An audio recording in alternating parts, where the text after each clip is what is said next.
You're right. Hello. How is everyone doing? Another week, another episode. This is Stats Over Politics. As always, I'm your host, Shaun, alongside my guys, Kevin Dent, Jaevon, Toddy. And you may have noticed we have a special in-person episode for episode number 108 of Stats Over Politics. I'm happy to be joined by my guys here at Jaevon's residence. How are you doing, Podfather? I'm good.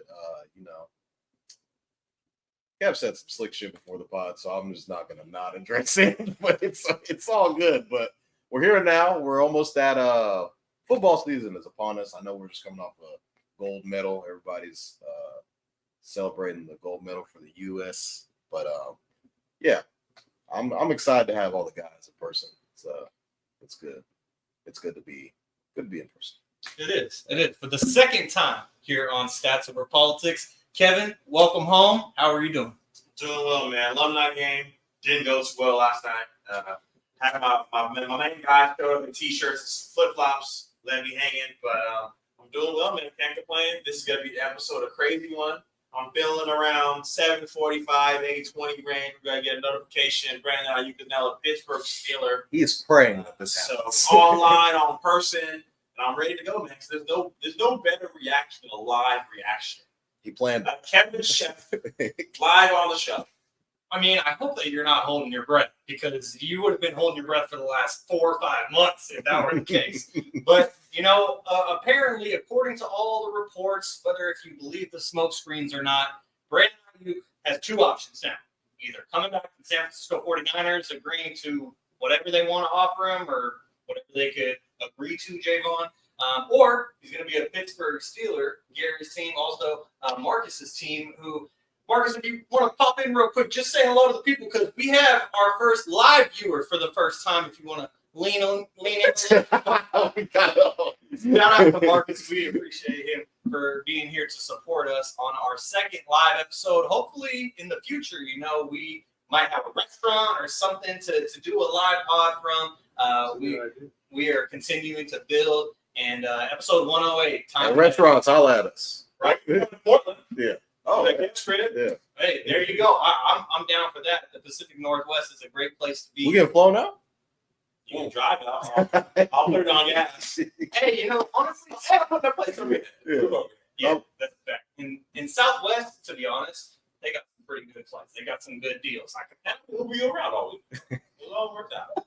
Uber everywhere. Yeah. But today on episode number 108 of Stats Over Politics, we are going to conclude the Olympics as the men and women win gold again for Team USA. They both did it against France. That was the first time that we've ever seen the men's and women's 5-on-5 championships being between 2 countries. And so we're going to get to that. We're going to get to Lauri, motherfucking Markkanen, signing a contract extension with the Utah Jazz this past week. We will also get to a bit of drama with former Eagle Haason Reddick, who is now a member of the New York Jets. Thankfully for Kevin, it's no longer his problem. But Haason Reddick has requested a trade from the New York Jets. That situation is going to be interesting, maybe more interesting than the Brandon Ayuk situation.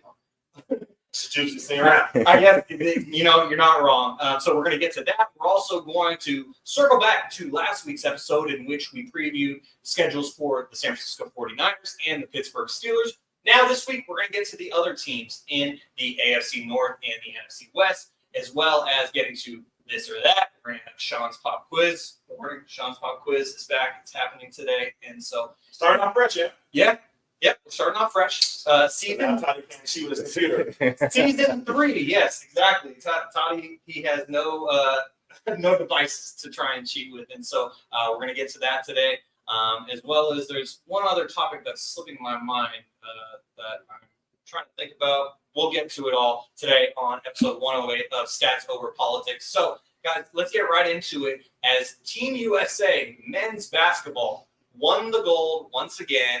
They kept their streak going, as that is now 5 in a row for the U.S. men, dating back to 2008 and the Redeem team. But the semifinals matchup, let's get to that first, because they played Serbia for a third time. They played them the first time in an exhibition round. Then they played them in the group stage of the Olympics. They handled them both times, made it look easy. And the old saying is that it's always hard to beat a team for the third time. I don't know if I'm necessarily believing that, though, before we get to the actual championship game, because to me, maybe I'm just being skeptical or whatever, but I honestly feel like Serbia played down in those first 2 games, and then we saw the real Serbia team in that semifinal matchup. But Kevin, what did you think of that matchup between Team USA and Serbia on the men's side? Man, it was a rough game. I missed the first quarter, but Steph went off. So I'm like, all right, another win. Maybe a little tightness, but we're gonna win the game. I'm on my lunch break. Opening my Subway sandwich. I prop the game up, and I'm like, whoa, we're losing. Oh, all right, 8, 10, 12, 15. I'm like, you know what? It's all good. And then I'll remember like it was yesterday. 3:35 on the clock. Bogey hits a 3. He's yelling at Melo. And Ron said, hey, man, don't do that around here. We don't do that. That's Melo. You ain't going to disrespect Melo. And then it was over. No problem. Then it was game time. We see the flexing. We see the 3 celebrations. And it was a wrap from there. But Serbia came out and played great. I saw a tweet that said, it doesn't matter who Joker got on this team. If LeBron and AD on the other side, it's smoke. No matter who we got, they're going to go out there and play. And honestly, I think they're another NBA player away.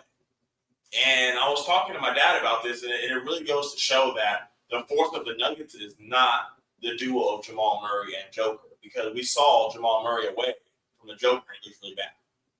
So the Joker is just the nucleus. He makes that team go. Yeah, he's not jumping out the gym. Yeah, he gets picked last for the All-Star games, but he's a 3-time MVP for a reason. So you have to give him his respect. But for him to go out there and dominate on this level, we saw the first 2 games when he's off the court, they trembled. But they were holding their weight. Bogey, looked like a Sacramento King out there. I almost shed a tear. But then he got LeBron going. LeBron saying they're too small, and it was a bombshell from there. But, hell of a game, a hell of a pre-up before the championship game that we'll get into later, that if they didn't play that game, if they blew them out, they might have lost the championship game. So to have that tough run-up before the last game went a long way. Yeah, certainly. And speaking of Bogey and the Atlanta Hawks, I saw something on X, formerly known as Twitter, immediately after that game, where someone said, whoever number 7 is on Serbia, he's a really good guy. He would be great in the NBA. And then I saw someone quoted it and said, this is proof that no one watches Atlanta Hawks basketball. And that kind of just hits the nail on the head that Kevin said, where it's like, yeah, Bogey was known when he was a Sacramento King, ironically enough. But now that he's been in Atlanta, apparently people forgot who he was and weren't putting respect on his name. But, Jaevon, what was your perspective on that semifinals matchup between USA and Serbia? Because the Americans hold on 95-91, but they went into that fourth quarter down 13. And as Kevin mentioned earlier, Steph Curry finally came alive. Like Aisha, his wife, got to the country, and he decided to put on for her because he scored 14 of the first 15 points for Team USA, which was his most in an Olympic game. And he did so in the first 4 minutes of that game. And it was just crazy. He had 17 in that first quarter. After that first quarter, Jokic and Bogey both had 9 each as Serbia led by 8. And it was crazy because Team USA had only trailed by just under 17 minutes through the first 14 games, and they trailed for most of this game against Serbia. So, were you worried? I was definitely worried. Like Kev mentioned, I was kind of in and out of watching the game, but I just consistently saw that Steph Curry was basically keeping the team afloat. And even though afloat might be, we're down 15, but Steph has like 28. So it's like maybe he could catch fire going into the fourth and even going into the third. You know me, I'm going to bring out the gambling aspect. Serbia was, or not Serbia, USA was favored by 16 or 15 and a half, 16 on the dot during this game. Live odds for when going into the fourth quarter when USA was down, I believe was 13. USA was plus 600 to win. So if you would have put down, you could have put $1,000 down, won the cool 6,000 on Team USA in the final moments of that game. Jason Tatum didn't play in this game. That's a whole nother conversation. Oh, don't get Kevin started. Didn't seem like they needed him, but LeBron has been very consistent. Was very consistent throughout all of the gold medal games from a rebounds, points, and assist perspective. He was kind of doing literally everything at the age of 39 years old, which is insane. You got Kevin Durant coming off the bench, which is just unheard of. And I even saw in an interview saying, like, he's like, yeah, man, like, I don't really mind coming off the bench. Like, this is kind of like their thing. I'm just here to come in and score, like, if you need me, basically paraphrasing what he was saying. But, man, Steph Curry, these last two games and the next game we'll definitely get into, definitely saved this Team USA team. The Avengers, as LeBron called it. That's right. But, I mean, he closed out both games. And it's kind of crazy to see that some people were saying that Steph wasn't really a great closer. And I feel like this kind of cements his legacy in a little bit, especially with the night celebration, him being a unanimous MVP. I believe it's 4-time champion. So, I mean, we got to start mentioning conversation that people already have. Greatest point guard ever. We got to start getting there. But a lot of people are going to say, and I'm one of those people that say Magic. I still think Magic is one of the greatest point guard. It's the greatest point guard. But I mean, it's kind of hard when I obviously never watched Magic Johnson play. But seeing what Steph has been able to do and all the things that he's accomplishing, especially on this Team USA team, this is his first Olympics. Like, he fucking showed out. He showed out for sure. But closing out the game, I believe Steph hits like 2 very close threes down the stretch to kind of, boost Team USA up. I just wish, what would have been the perfect thing. Steph would have hit the 3. He would have did the mellow song. That would have been just man. That would have been in front of Bogey. That would have been match made. But I mean, Team USA pulled it out. Was a little nervous, not gonna lie. Kind of going down the stretch. I was driving around when the game was going on, so I definitely had to pull over and watch like the last 5 minutes, and it was really good basketball. And shout out to Noah Lyles, world's best. So it's just really cool to see, especially on the Serbia team they've been playing for however long. And I know we'll get into the gold medal game. When Serbia won their bronze medal game, it was like you saw all this emotion from Bogey, from Jokic. Jokic's partying like he's boys. Mm-hmm. So it's like, for sure. I mean, he actually looked like he was having fun for once. Yeah, he was. A lot of people. I was seeing a lot of stuff on X saying he was more excited to win bronze than winning an NBA championship. Yeah, that would be mandatory present. Show, lights my boot, and just go. No parades, none of that. But it's different because it's his country. So it's like, it feels like when he goes over playing the NBA, but it's work for him. When he goes working 9 to 5. Yeah, it's clearly he's working his 9 to 5, and he's got a side hustle, and so his side hustle will start to take off a little bit. He's cool about it, but it's hard to beat a good team 3 times. So to kind of see that, USA was favored by 16 points in that game was a little bit alarming. Didn't really expect them. I thought it would be kind of close, and they kind of pull away at the end. But they were down the entire game until Steph came out and showed his ass. Yeah, why he's the baby face assassin. So He certainly did. And the crazy thing about coming into that semifinal game is the head coach of Serbia said that this USA team is better than the Dream Team. He said this is the best team he has ever seen.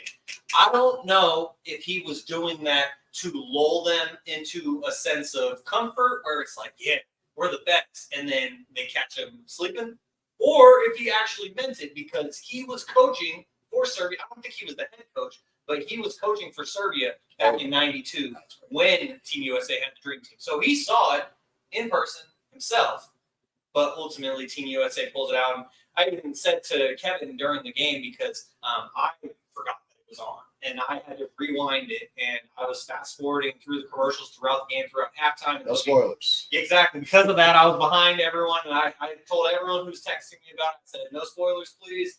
I'm just watching it behind. But then I had to get going, and so I had to hop in the shower basically right when the fourth quarter started. They're down 13, and I was like, oh, It's like, bro, we're gonna lose. We're gonna lose. We're gonna get bronze.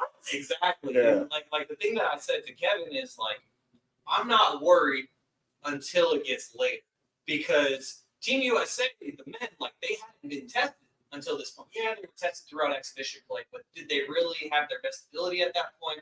I don't think so. I don't think that they were truly like revved up. But you know, they ultimately were tested and they were able to pull it out, and they proved why everyone else is competing for second place, at least this year and for the last 4 Olympics. And so now that takes us to the championship game with USA and France. But before we get there, I did want to mention Steph Curry finished with 36 points in the semifinals, which is 1 point short of tying Carmelo Anthony for the all-time single game record for USA men's basketball. And so Steph certainly left his mark.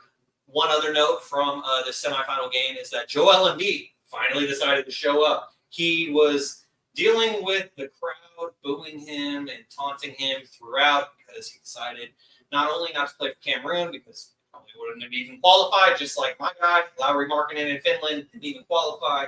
And so he had the opportunity to play for France or Team USA.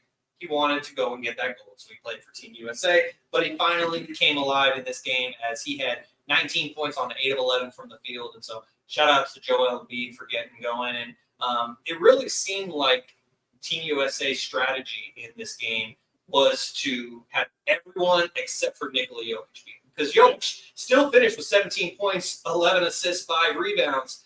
But that's what led to Bogey getting the 20 points. And Avramovic, 15 points. He was lighting us up. Yeah, and apologies to him for butchering his last name. But anyway, then that takes us to the gold medal game. Team USA beats France 98-87. But the game was honestly a lot closer than the final score indicates, even with it being an 11-point differential. And so, Kevin, just what did you think overall about this gold medal game for the men? I'm going to start it off the same way we did with the Serbia. Steph Curry, Wardell Curry. 8 threes in one game. And I'm just going to skip to the very last 3. There's nobody else in the world that looks off LeBron James and Kevin Durant and shoots over 2 people. That person is never touching the basketball in the NBA again. They're kicked off at their last game in the league. Thank you for your service. You're saying get this honorable discharge going on. But for him to do that and put him to sleep and come out with the night-night in French just goes to show that Steph Curry is that real deal. I'm sure we all saw it after his last ring. He said, I got one more thing to do. I got to go win it for Coach Kerr in the Olympics. And he went out there and did it. He went out there and did his thing from start to finish. He was a huge part to this show. I know a lot of people are saying that he should have been MVP. LeBron shouldn't have got it. You guys have to understand there were more than 2 games. You know, Steph Curry really came alive. You know, like Shaun mentioned, when the family got there, he had to represent. He had to go out there and represent. He was doing TikTok challenges. He was just back in his groove. So to see Steph go out there and do his thing, go show a lot.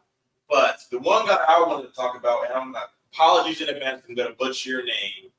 I'm just going to say last Jaevon. He was picked 16th by Toddy's Boston Celtics. Gave up on him.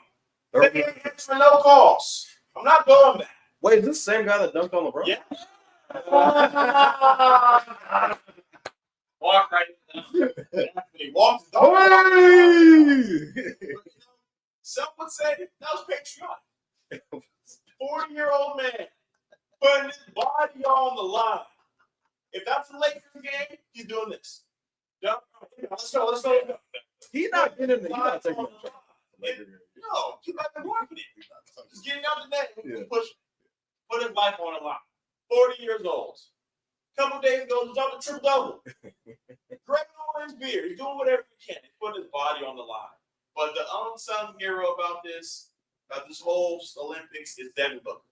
Because he quoted a tweet on 2023. Talking about when September 2023. When Kuz tweeted 9/12/23, he said, Kyle Kuzma, USA better get some guys, some NBA stars that know how to play a role. Anybody can be nice with the ball in their hand, but can you be cool with defending and going in the corner with a couple possessions?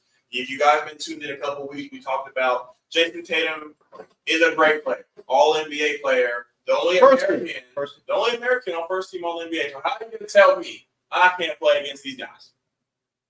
That tweet says it all. Can you play defense and be okay with sitting in the corner? Devin Booker averaged 11 points, 57% shooting from the field, 56% from three, 20 assists to 3 turnovers, a plus overall minus of 8. Doing it all. You're telling me Devin Booker's picking up 94 feet? Jason Tatum can't do that? He said, no, coach. He said, this is the game plan? Yeah, I'm not playing that. Technically, Jason Tatum never said it. It was just rumblings and bumming. Other people were saying stuff about it. But supporting defense? Yeah. I don't know what's going on, but as soon as you know, you let me know. His mom should know that by now. Like, he's been a pro for how long? At that stage, when everyone's looking at him, of course they're going to magnify her. Thank the source. Exactly. Yeah. Mama? I'm sorry, Deuce. LMA, my first, he got it. I don't know why you guys don't know this. We got a second-born son a couple months ago. First time in Paris, daddy on the bench. Duke seen daddy win a championship. Daddy on the bench. We came all this way from nothing. But just to rub it in the top, since he had to mention LeBron getting that done. Great run by the team. It came down to the last minute of the game. It was very competitive. It was crazy that we'll talk about the women's game later, but both Paris teams have played basically a home game. So that was nuts. But to see that atmosphere, to see the raw emotion from these guys, and it's like, yeah, it's the Olympics, why are you crying? But to do this at home is a surreal feeling. So 2028 Wemby, we might send our best. It still might not be successful. So that's going to be interesting to see. I'm scared for 2028. I am scared because, like, the thing that's flying under the radar is it's like, okay, yeah, the Americans beat France, both men and women, on their home turf. But for the men, they also beat France in the gold medal game in Tokyo back in 2021. And so now that's 2 gold medal games that France has been left at the door knocking. Basically, I mean, as we know as 49ers and Eagles fans, like, that feeling sucks. And now that's happened twice in a row. And so, like, with Wemby, Wemby was crying, and understandably so. I would have been crying too, because that's the only opportunity he's going to get to play on his home soil in the Olympics. Because they're not coming back for probably another 50 years. They're spreading it across the world. And so that was his opportunity to win gold on his home turf, and they took that opportunity from him. And it wasn't for his lack of effort, because Victor Wembanyama had a hell of a game. His over-under was free. As Wemby finished with 26 points, 7 rebounds, 2 assists, and he made 3 of 8 3-pointers. And it's just, I know that he's been around for a couple years now, and we got the Embiids and the Jokic's, but it's still crazy for me to see a 7+ footer just pulling up from behind the arc and just like doing it in transition too, making it look so easy. But Jaevon, what did you think about this gold medal game as Team USA wins their 5th gold medal in a row? Yeah, so kind of going into this game, USA was favored, I think, by 16 points again, something like that. I think it will land a little bit more. I think that USA kind of had all the momentum going into that, coming off of that Serbia game, and then Steph's he's been walking around on fire. There's the RDC meme of you're getting out of bed and the dude's having to guard him. He's like, Coach Steph, you got I got a guard like this. He's like, man, I'm not gonna do nothing. So, and then he shoots the ball. So I just thought we would see a lot of everybody maybe in this game. And we knew who would eventually be closing. That's Steph, LeBron, KD, all those guys.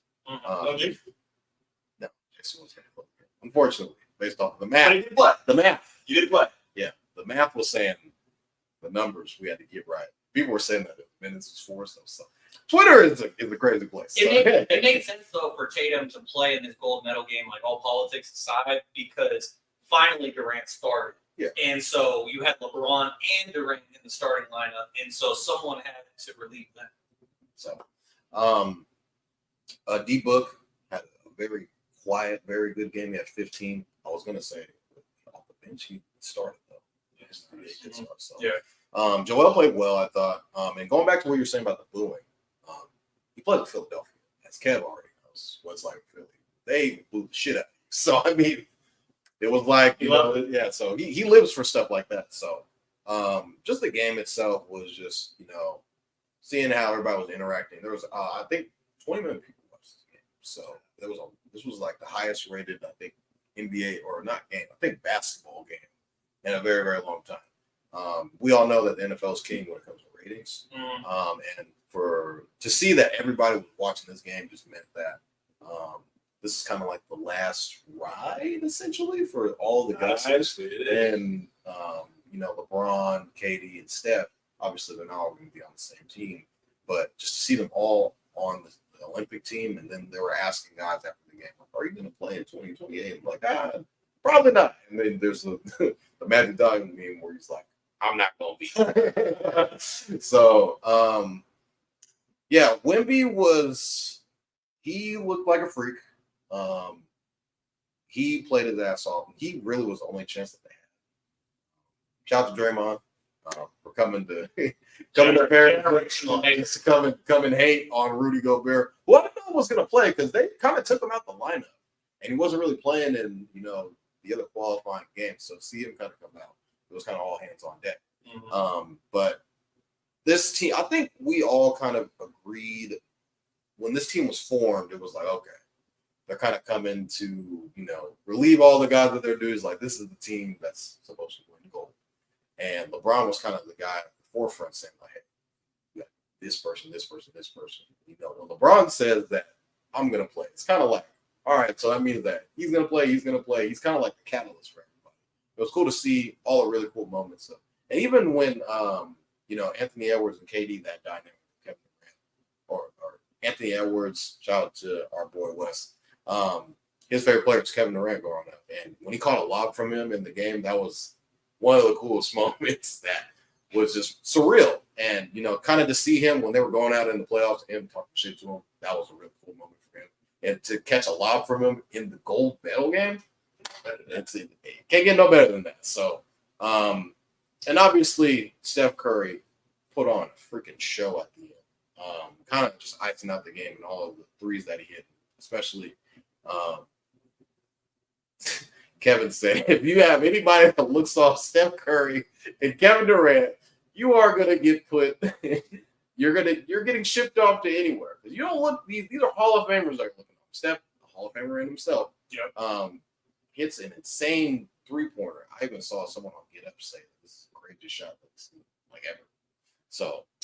It's you look at the photo. Yeah. It's hard. I'm trying to get soaked to paint the night of him going like this. Oh my God. So I was like, bro, she can do that. Have you seen that photo of Steph hitting the 3 in the right corner over Wemby, where Wemby is like full on, almost like the Jordan logo, where it's all wingspan. Yeah. And Steph still gets it over. He hit that shot. He hit it. It just speaks to the greatness of Stephen Curry. And he hit 8 threes. Yeah. He had 17 threes in the last 2 games. People had 17 threes in like a season. And to add to that stat, Steph Curry in the first 4 games of the Olympics, this is his combined totals. So the first 4 games, he had 29 points, 10 rebounds, and 8 assists on 5 of 23 pointers. For the last 2 games, 60 points, 9 rebounds, 7 assists, but hitting on what Jaevon was just talking about, 17 of 26 from 3-point territory. He said that this is his one and only opportunity. When it comes to that big three, the Avengers, being Kevin Durant, LeBron James, Stephen Curry, I believe that this is it for Steph. Like, he'll be 39 in 2028, but I think this is it for him. It was his one and only. Yeah, he played in the World Games in the past, but this was it for his Olympic appearance. For LeBron, like, his longevity makes it hard for me to believe that he won't play in it until he officially says, I'm not. How has he played in? He's only played in 3, but Kevin Durant's played 4. It's one. Oh, he was on the team that lost. There was 2003. There was a redeeming team. Yeah. And then he also took off 2016 and 2020. 2021 it is. So LeBron really could have, like, He could have 5. He could have 5. He could have 5 right now. Even 6 if they took care of business against Manu Ginobili. But can't defend that. I digress. He'll hold on to that for the rest of his life. But, Steph Curry absolutely killed it. I think Durant will be back for 2028. And like I said, with LeBron. How old is KD? 35. Yeah, he's up there. Yeah. He's up there. He put up the bench now, so Yeah. cool. I mean, what do you guys think? You think all 3 of them are done? Because for me, like, I think Steph is the only one I think so. who is for sure done. KD might still. Okay. I think for the sole To be honest, I think all. yeah, but just for the unity thing, I think they're all just be the last one. Yeah, that would make sense. No one wants to be on a team that loses to. That's a fact. And also, like, it's the young guys. and for Steph, you truly can't go out like at a higher mark because it's like I honestly thought they were going to give it to him. MVP. But like Kevin said, it's a 6-game thing. LeBron was the most consistent all year. 100%. What, 3 triple doubles? He was damn close to it. He technically had 1, but so LeBron's full game log is first game against Serbia. He had 21 points, 7 rebounds, 9 assists. The game, and so damn near a triple double right there. Against South Sudan, 12 points, 7 rebounds, 5 assists. Against Puerto Rico, 10 points, 6 rebounds, 8 assists. Again, really close to a triple double. Versus Brazil, 12 points, 3 rebounds, 9 assists, almost a double double. Against Serbia, the second time around, he actually did have that triple double. These are 40-minute games. Exactly. 40-minute games. And in most of these, he's probably playing 20 because they don't need, They don't need except for those last 2 games, they didn't need him down the stretch. NBA is 48 minutes. Correct. Yeah.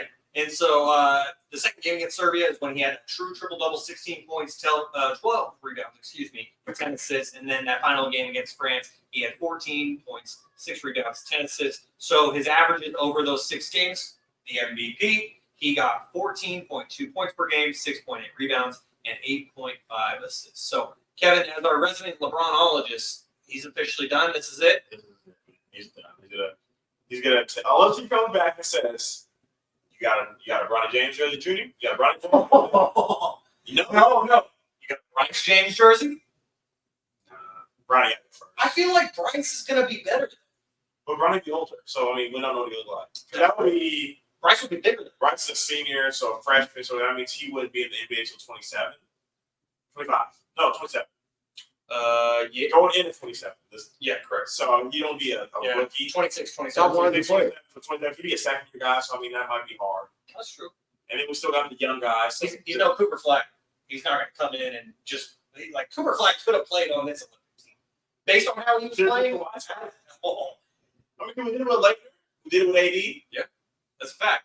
That's a fact. And with the way that he was playing it for the select team in those exhibitions, it's hard to argue against him because he was just on an absolutely different level. But Derek White, he got that spot, and so 3 Celtics ultimately end up getting a gold medal. Kind of a couple months for you, Jaevon, isn't it? With being an American, obviously, and then also a Celtics fan. I mean, just linking it all together. I mean, it's what can I say? Man, for the end of football season. Got a team full of winners, and we go back motivated. We're gonna be motivated going into next year. Jeff Teague said Steve Kerr just started a dynasty. So Jalen Brown couldn't come, didn't play JD, or didn't play Jason. Hey man, it's I don't know. how much opening night? Who we got? Philly? Them dudes in New York. Yeah, all these paper teams. Oh, All these on that's all. paper. Everyone's a paper team right now. Yeah, on paper, everyone's the best. So, Well, champions, reigning champions. So, reigning defending. So, at least for another couple of weeks, we are all united here in the States. And so we shall celebrate that. Even though it's ironic that we're Finland. Didn't that come out today? Yeah, so no. We played Timberwolves. Okay, I didn't even see that. But I did see when I was watching Pat McAfee. It's the Knicks at the Celtics for your first game. Damn, the rings. Damn. On ring night. That's the matchup we should have gotten in the Eastern Conference Finals, if not for injuries. Well, there will be a Vonnie's hotline. Ooh, I don't know, Michaela Bridges. OG. Paper teams. Paper. Oh, yeah. No, KP. KP won't. Will he play? He might not play. Oh. Damn. No Chris Stamps. Is Al back?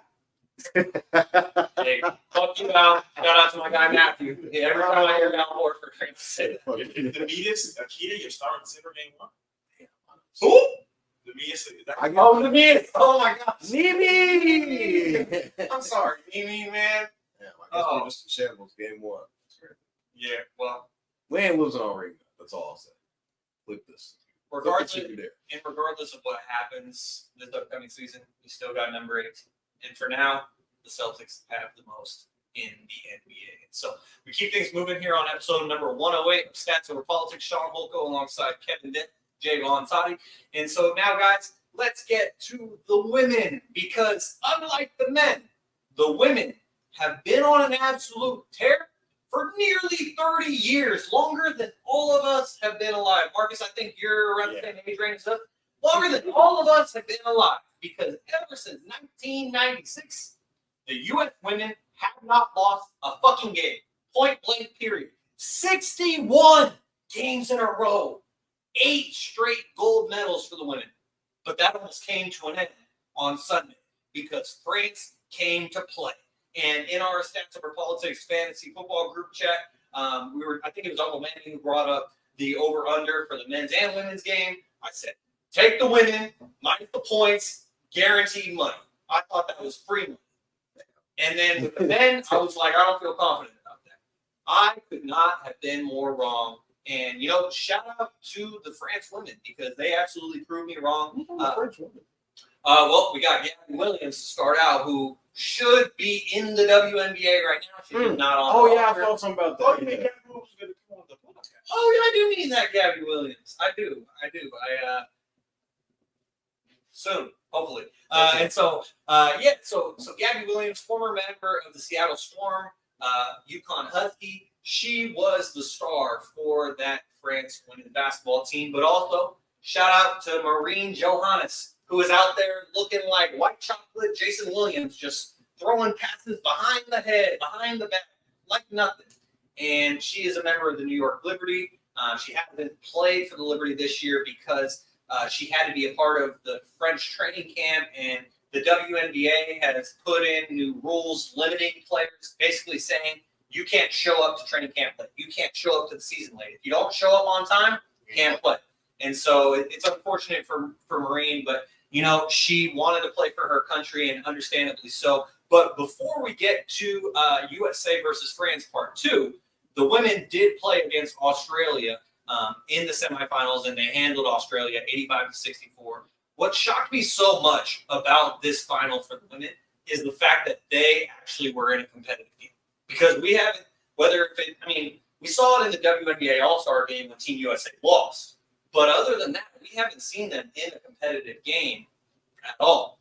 And so having the game come down to 1 point, 67-66 against the French women, and even Gabby Williams hoisted what could have been a game-time shot if her momentum didn't take her past that three-point line where it was clearly a two-pointer, but still, hell of a shot off the backboard. Did she call bang? Probably not, but, anyways, Kevin, just tossing it to you first. What did you think about the U.S. women not only winning their 61st straight Olympic game, but their 8th straight gold medal? Dominance. Asia Wilson's coming in night after night. They got Brittany Griner. And this team, for the record that they have, 61 straight wins, this team showed up to the first game of the Olympics, and there's a kid with a sign saying, you need Caitlin Clark to beat us. Y'all like none without Caitlin. So Goodman come in with that torch, and he looked like a genius. I will say that for like the first however long it was. He looked like a genius. Well, I mean, yeah, that was against Japan. Like, he didn't look like a genius for probably 90% of the tournament. But anyways, so it was a great showing. You know, losing or almost losing that game and winning by 1. I know Twitter's going to go crazy saying, well, if Caleb was there, it would have been double digits or Angel Reese. And they're at the point in their program with the the USA women's team is they kind of understand what the men's. They have a lot of players that are transitioning. Yeah. We're not going to see a Taurasi next time. No. There's a lot of these guys. Probably not a Brittany Griner. You know, Angel Wilson up there in age. Because another thing that you got to take into consideration is Asia's only 28. they have to do 4 years of college. Yeah. A lot of these guys come out at 18. Yep. So we get to see a lot more of an Olympic career. So for these women to come in at 22. Yeah, basically it's either after 3 years of college. Yeah. So I mean, you're coming in late with NIL. We've seen a lot of girls stay more years because unfortunately you can make a lot more money in college. And that's crazy to say. That's crazy to say. Yeah. But it's reality. It's reality. So, you know, in 2028, we will see the next generation for not only the men, but the women's team. So I'm really looking forward to that. We saw some women's rosters. I sent you on Instagram. I don't know if you saw the page back. That's gonna be the best women's team ever. In LA, the Olympics are going to be fun. Oh, it's gonna be in LA. Now. Yeah. Mm-hmm. It's with the Olympics. Oh wow. Yeah.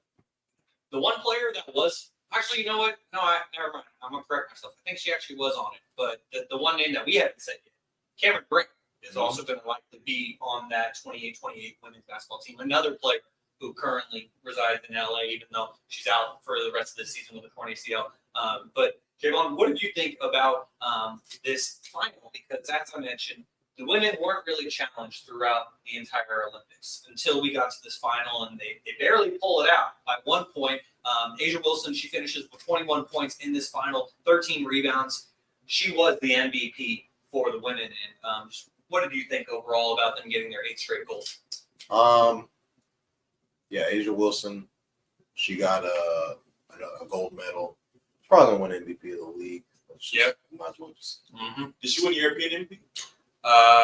European MVP? Who for the Olympics? Oh yes, she was the Olympics MVP, correct? Yeah. Yeah, so you might as well just give her the trophy now. I don't know.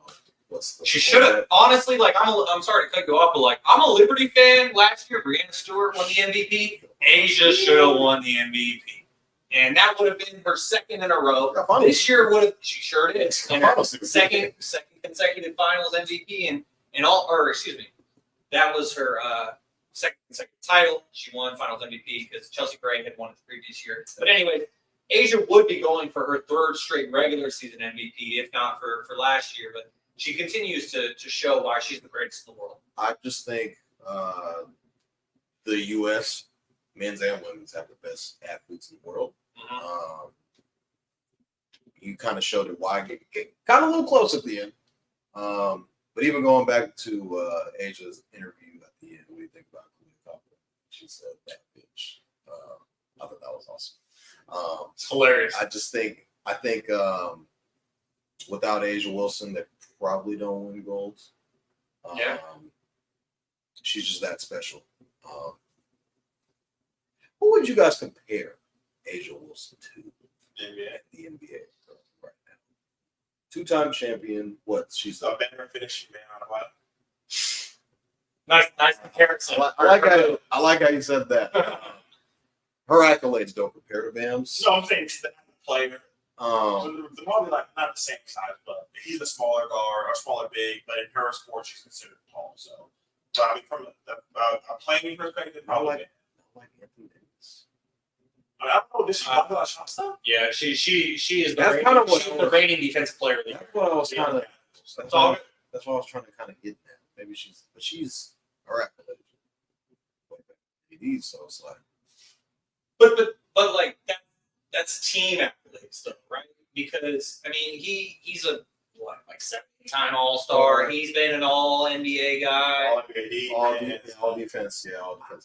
I think that might be a really good person. I first thought of Nikola Jokic just based on the fact that he's already got 3 MVPs, and so that's when you're talking about the best player in the league and also the best post in the league, I would probably say Nikola Jokic. But when you're talking, and that's based on accomplishments. Yeah. But when you're talking strictly just off of like how their game is, I would say Anthony Davis is a great comparison because she is a true two-way player, and also like we don't see it as much with AD being the fact that he's on the same team as LeBron, and LeBron is the generational player, but also the generational leader.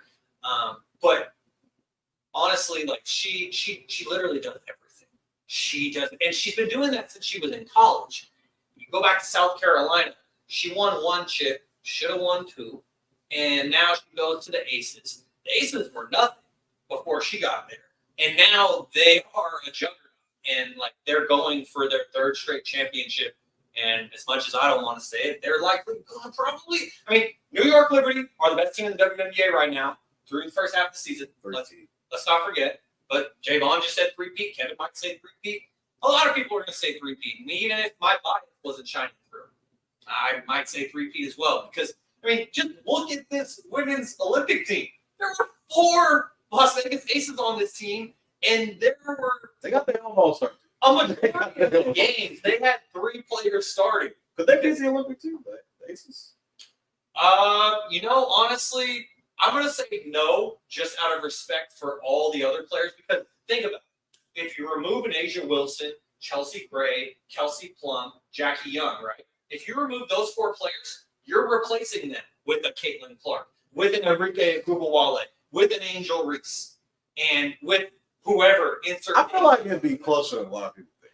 I agree, but it's in the game series. When you're asking just the point blank binary question of yes or no, do they beat the Olympians? I'm gonna say no. But at the same time, we just saw the WNBA All-Stars beat these Olympians. And so for the second time. Exactly. And shout out to Enrique Iguodala, who once again proved why she should have been an Olympian. They need to lock her in for 2028 now. And shout out to Diana Taurasi because there's a lot of slander. Jaevon said it. She's the GOAT. There was a lot of slander thrown her way because it's like, oh, you're taking Caitlin Clark's spot. You're 42 years old. Like, you don't need to be out there. And we even saw in crunch time. She wasn't on the floor. But there were moments. Pioneer. She is a pioneer. And whether it be after they lost that WNBA All-Star game and Diana's the one in the huddle saying, like, hey, like, we kind of expected this. And now let's make sure that we don't do that. Like, just when you talk about her experience, yeah, you could say, oh, her experience. Put her on the coaching staff rather than taking a roster spot. But, like, she is the greatest of all time. She deserves it. As long as she's playing, she gets a spot. And that's exactly why I'm not going to rule LeBron out. Because if LeBron says he wants to play in 2028, you give that man the spot. 44? Diana's 42. Tom Brady. Tom Brady played until he was. I know it's a completely different game. I would hate to see him go just to go. I need MVP wrong. I'm not ready as a LeBron fan to see him kind of just be a Paul Pierce. No. Yeah. You're not Kobe.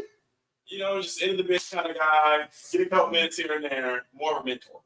I can't believe we've gone however long we've gone on this topic game, not talk about the commercial. This is why countries hate us. Have you guys seen the WNBA commercial? Yeah. She said every 4 years, ... These countries get together.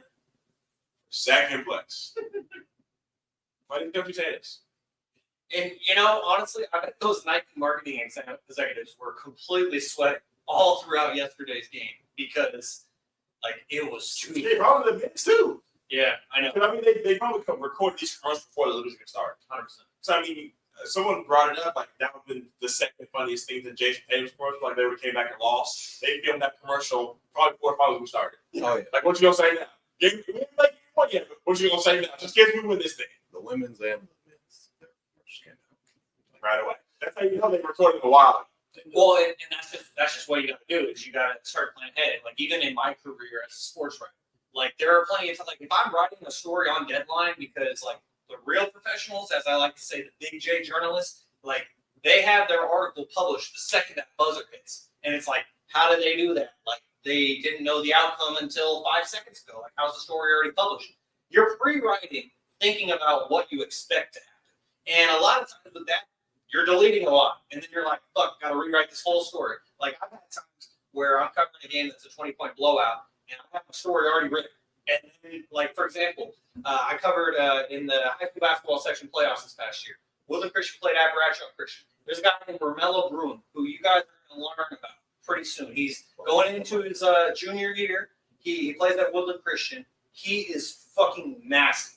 And they were down 26 points in the third quarter. He led that comeback, doing it with a Jason mask on because he just took an elbow to the mouth and lost like 4 teeth days prior in practice. And this guy is like a cold-blooded assassin. Anyways, I deleted everything I wrote just for them to ultimately lose by 2 points, but it's because he led that comeback charge, and you got to do a lot of preparation and a lot of pre-writing, and that's just kind of what goes into it. And it's just the game that you play when you're in a content business. Is you're just trying to get that content out there. You hope that it works out the way that you want it to. Otherwise, you're going to be doing a lot of deleting and a lot of pre-writing. But any other thoughts, guys, on the Olympics in general before we move on? Saw Ant say something. He was like, Listen, you ever played FIFA? Oh, yeah. The FIBA World Cup. Did you see this? Olympics. I got a spot for you. Come on. that's the tryout team. Tryout team. You got 3 songs to try.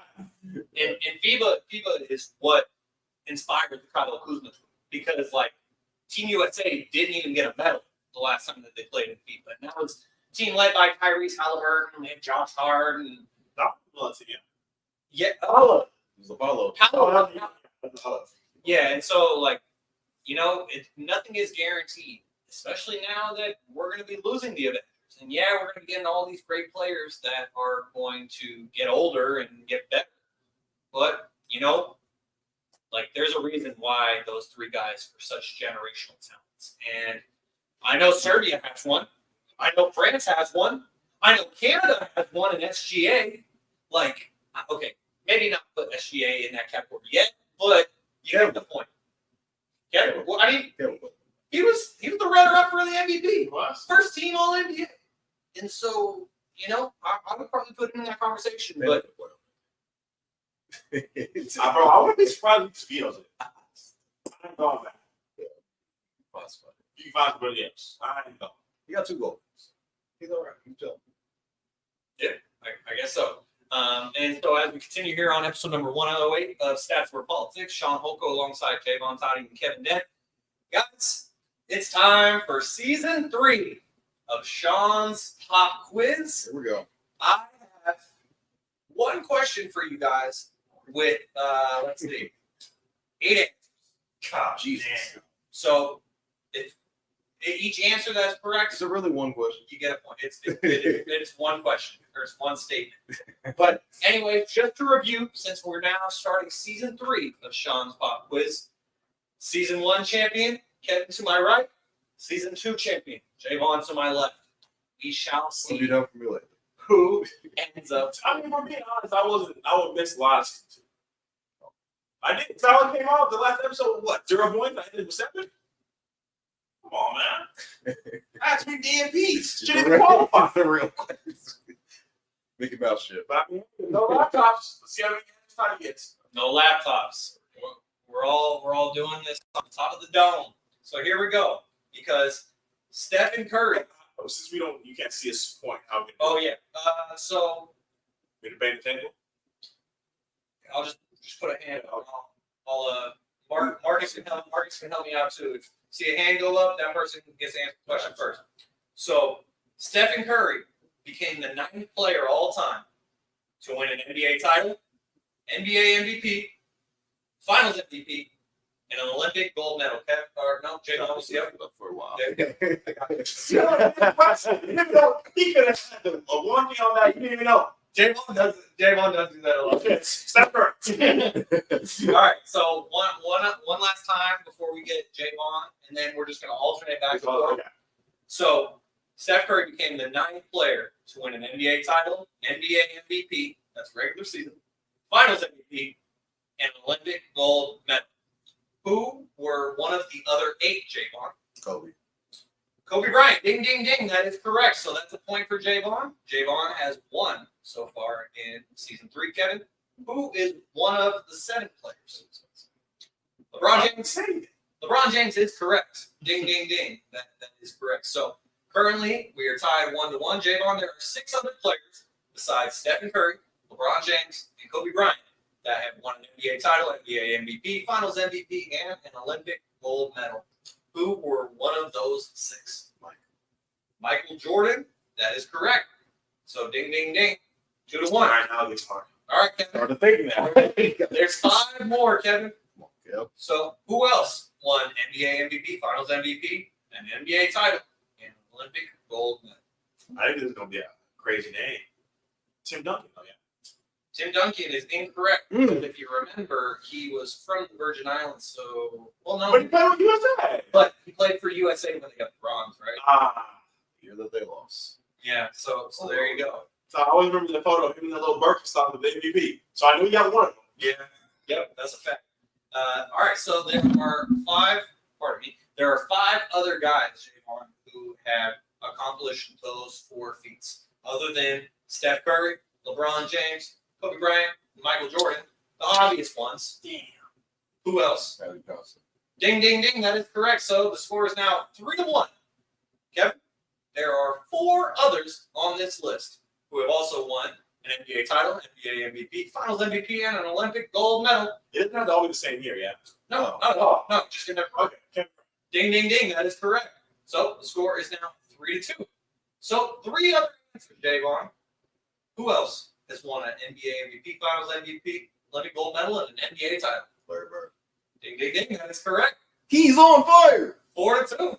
4 for 4 for Jaevon. So, Kevin, there's 2 more answers. Can we go over the name of the already said? So we have already said Michael Jordan, Larry Bird, Kobe Bryant, LeBron James, Kevin Durant. So 2-1. Yeah, 2 more. I wanted to make sure I did not say one of the answers on accident. Yeah, there's 2 more. Yep. So Michael Jordan, Larry Bird, Magic Johnson, Kobe Bryant, LeBron James, and Kevin Durant, as well as Steph Curry. So we got 2 more names. Now we should know the name, yeah. You should be sir. crazy. No, not at all. So should I give him a hint? You're at 4-2. Should I give him a hint? It's a hint for both of you. He needs help. Oh, He needs help. they are both big men. Oh yeah, you just split 5 minutes. Jaevon said, "Lock it in." The score is 4-2 right now, Kevin. You don't want to get it in deficit at the beginning of season 1. Season 3, excuse me. Thank you. I need names. I have no idea. He's floored. He already got Tim Duncan. That's one big man. It wasn't Dirk Nowitzki. He was playing Germany. You give him way too much. Yeah. So- I have no idea. I don't guess. Chicago. You're not even throwing it out. I All don't right, Jaevon, go ahead. David Rose. Nope, that is incorrect. Damn it. Yes, though. Oh, that rushes for nothing. Shot place. That was a good guess, though. All right. Big man. Not Tim. Was it David Robinson? He didn't win I 5. would have thought he didn't win the Finals MVP. That is correct. That was my second. And I think, oh wait, no, he was on the team. He said Larry. Yep. So Michael Jordan, Larry Bird, Magic Johnson, Kobe Bryant, LeBron James, Kevin Durant, and Steph Curry have all won. Thank you. Shout out to Clutch Points. Was it this decade Olympics? No. So Oh, both of these guys shit. played in the 90s and 2000s. Oh, okay. Big men, 90s and 2000s. Ooh, I might have. All right, Kevin, you got another 10 seconds before Jaevon gets another guess. He didn't play in the Olympics. Yeah, I was gonna say Shaq. He didn't play in the Olympics. It's KG. That is incorrect. Damn. No, wasn't KG. That was your guess. I thought Okay. Was it KG? Damn. Both big men. Yeah. They're both big men. They both played in the 90s and 2000s. KG didn't win Finals MVP? No, that was wasn't it 12 years? Right. I don't even know. Close. All right.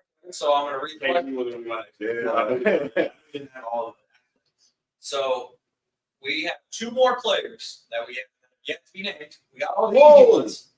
So players to win NBA title, NBA MVP, Finals MVP, and Olympic gold medal. We have already said Michael Jordan, Larry Bird, Magic Johnson, Kobe Bryant, LeBron James, Kevin Durant, and Stephen Curry. There are 2 more. They're big men who played in the 90s and the 2000s. Kevin, I need an answer. So how about we go with Spitfire team? Just let's move on because I don't think I know either. I mean, I do. I feel like so. One of these two answers, you guys are like on the door knocking at it. The other one, I probably wouldn't have got myself. But there's one that one of you have to say his name before we move on. So Kevin doesn't even have a guess. Big man. Yeah, it's so hard. You're really overthinking it. Really the best big man. Right? The score is 4-2 for season 3 of Shaun's Pop Quiz. Jaevon's in the lead. As our reigning, defending, undisputed champion, Jaevon. Kev doesn't know ball. You don't know either. You take shots at me. What's the class? I'm going to need an answer. Wow. Big man. And if neither of you have another guess, I'm going to give Marcus a guess, and then he gets to choose. If he gets it, he gets to choose who gets the point. It just goes into the black hole. Nah, season 3. He gets to choose. Bro, all the same team. He's here in your home, though. He might. Oh my God! Wow, big man, right? 90s and 2000. You're gonna, Kevin. You're really gonna kick yourself because I heard you say his name earlier. Jaevon, I need a guess. Damn, that's crazy.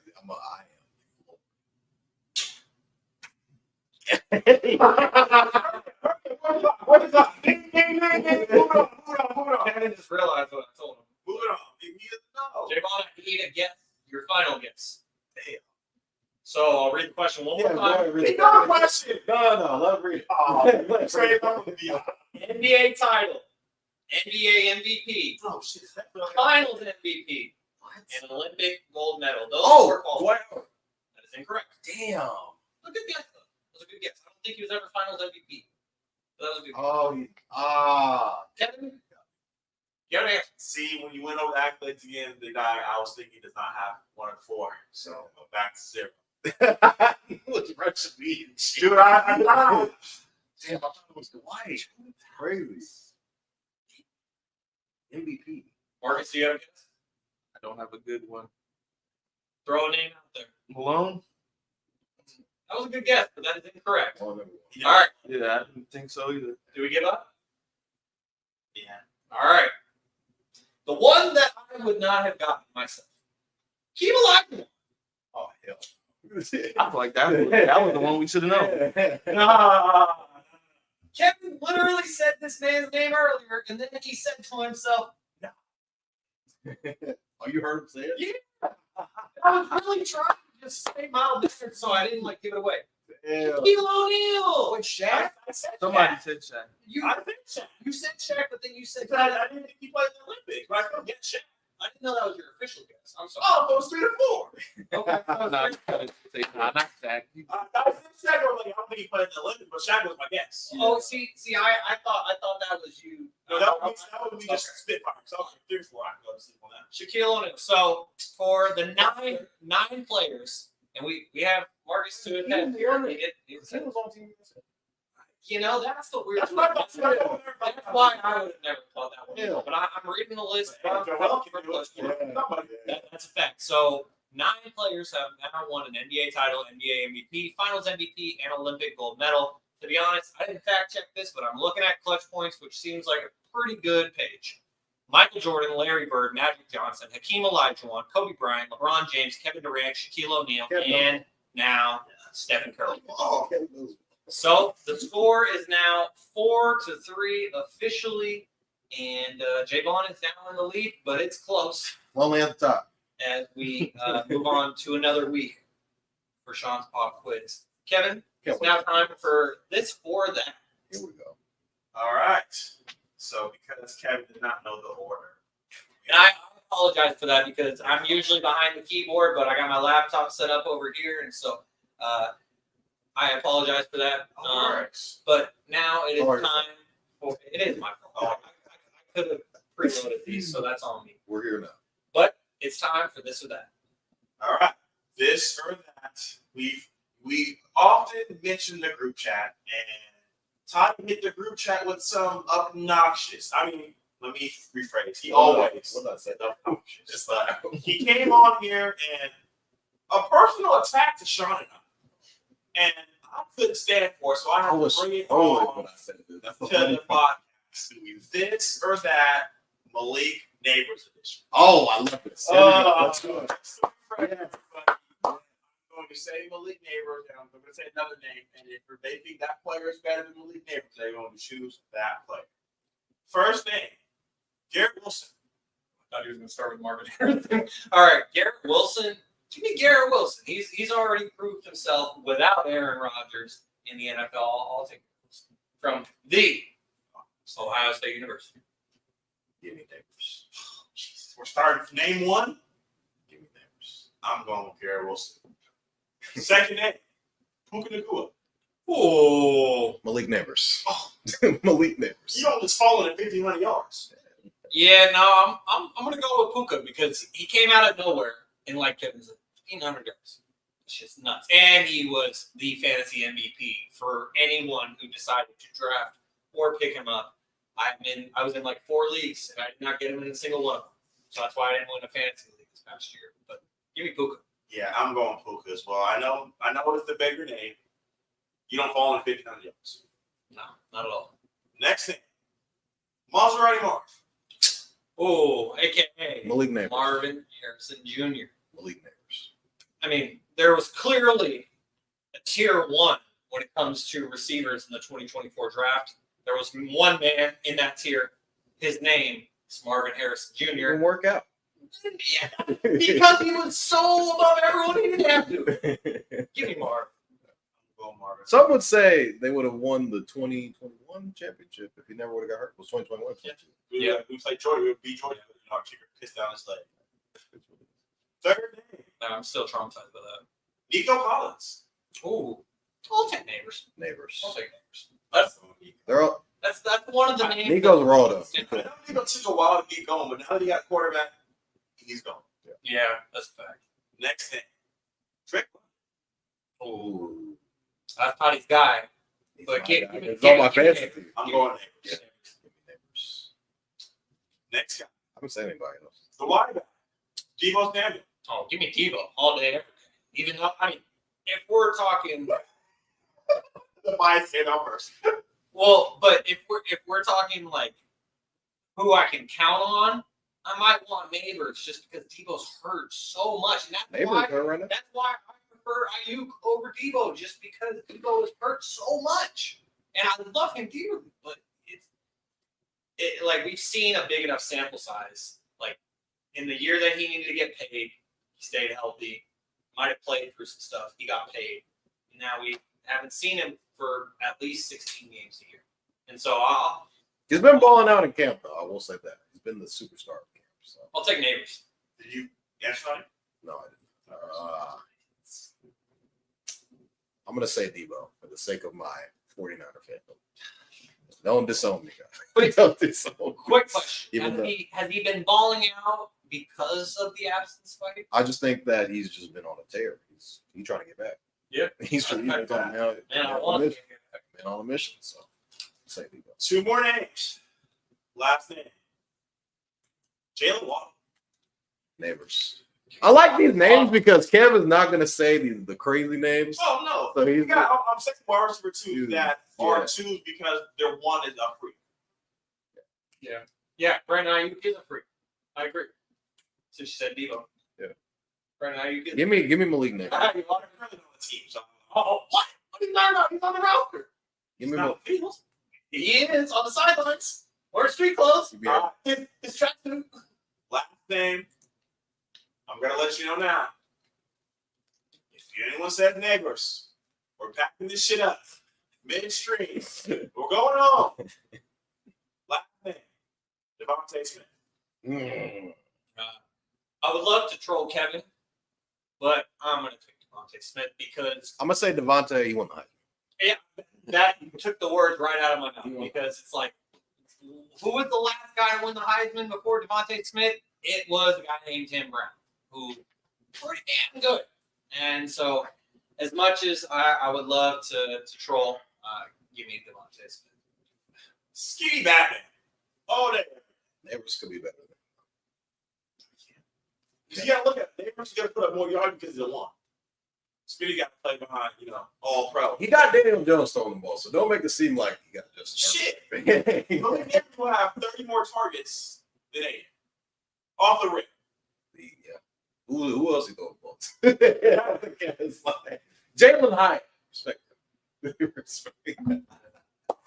So are we moving into Nick Foles, or what is one moving to next? Because for time, I don't think we're going to be on a new schedule. So do you want to move it in? Let's get to the reason why I wore this jersey. As patriotic as I am here in the United States of America, the Holgo family dates back to a country named Finland, a country that not many people have heard of until this man came on the scene. And this man is Lauri Markkanen. People used to pronounce his name Lauri, even I did. But his name is Lauri Markkanen, and it's time to put some respect on his name, just like I told the both of you in December of 2022. It's time to put some respect on his name, and the Utah Jazz put their money where their mouth is. And with 1 year left on his contract, Lauri Markkanen signed a $238 million contract extension that goes over the next 5 years. The deal includes $220 million in new money. His salary for next season increases by $24 million. He only had 1 year, $18 million left on his deal, but the Jazz lock him up for a very long time. And they did that, Kevin, amid all the rumors that he's going to be a Golden State Warrior. He's going to go somewhere. Sacramento. I would my head would explode. Like when Christian McCaffrey got traded to the 49ers, It didn't say where. it felt like a dream. And the reason why it felt like a dream for me, yeah, for some reason, but it felt like a dream for me. And even though I've seen him play for the 49ers for almost a full year now, like it still doesn't feel real. And it's just because like I've been following. He sure will, because he's going to stay at home in the Bay where he belongs. And I first started following him when he was a freshman at Stanford, and that's where I became a huge fan of Christian McCaffrey as a Stanford fan, dating back to when Andrew Luck was there. I was a fan. He was my favorite NFL player even when he was on the Panthers. And for him to become a 49er just didn't seem real. If that happened with Lauri to the Kings, I don't know what I would do. But anyways, what did you think of this extension, Kevin? Because this is a guy who was a first-time All-Star this past season, and now he's getting paid the absolute max he possibly can. Was this a good deal for the Utah Jazz? Before we move on, does CMC play the two freshmen? I think so. Oh, yeah, he did. Yeah, I think he went to senior, so he left as a junior. So if he did that, then he played as a freshman. exactly. Lauri Markkanen, man, you see this deal, you look at the Jazz roster, and you go, shit, they ain't paying nobody else. Yeah. Somebody, because now with the new CBA, you got to spend this money. There's no more rollover. Yep. You got to spend this money. And he signed so late that you listened to the Brian Wojhurst podcast. And he was saying, because they waited for him, essentially a no trade. You can't trade this season. So for them to go into this year, knowing that Lauri Markkanen is locked in for another 4 years, you get to finally kind of build this team around. They got a guy in Cody Williams, who Ty and I talked a lot about during the pre-draft process. Could be out. Still at, I think he was up to 8, maybe? I think it was 11. 11? Yeah.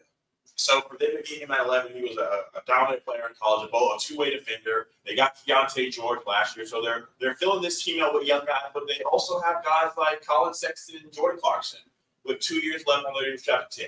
So with 2 years left on their deal, do they say, we're going to play the young guys and get these guys out?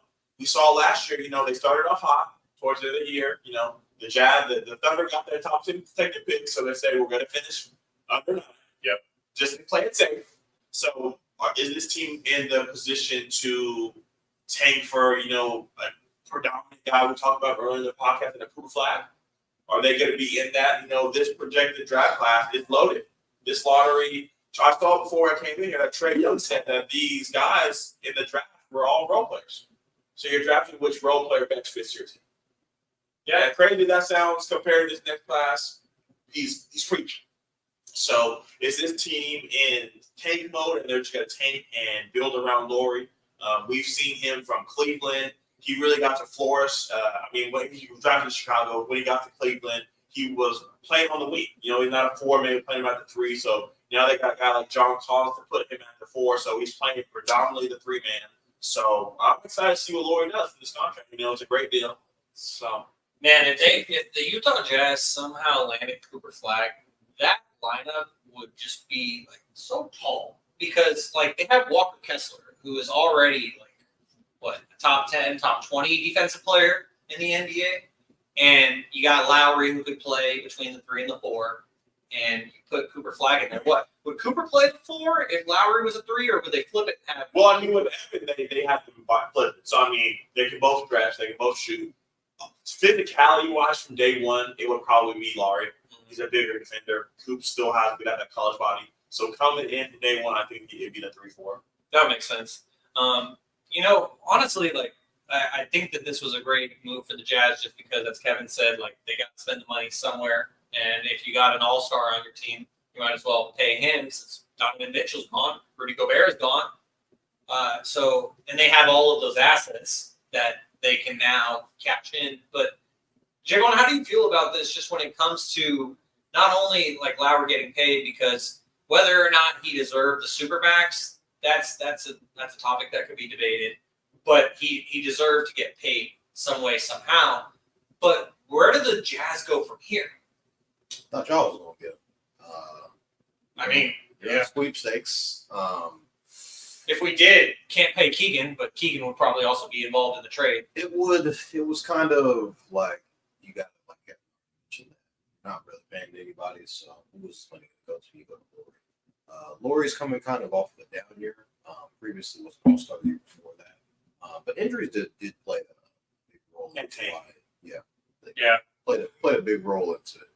Bossman said, "You're not suiting up with that." Boston, it's above your pay grade. So it's like Utah. I mean, I don't really know where Utah is as a roster. I feel like there's a young team with a bunch of ascending assets. Kevin already mentioned Keontae George, who I think is a bucket. You have Walker Kessler, Shaun already mentioned, and Cody Williams, who I thought could have been the top 5 pick, goes 11 or 10 to Utah. They can be feisty. I don't know what they are. I feel like Shaun's kind of already thinking that there could be another tanking team based off of their roster. The West is already a juggernaut. It's Lauri and the Hicks. Like Kessler's great, but it's How Lauri good? and everyone else. How good can Utah be? Fighting for a play-in. I don't know if they'll be the worst team in the West, but they'll compete for that 10th spot. You'll need 50 wins for a playing spot. Yeah. They'll be competing for that 10th spot. So, should he have gotten the max? I'm not sure.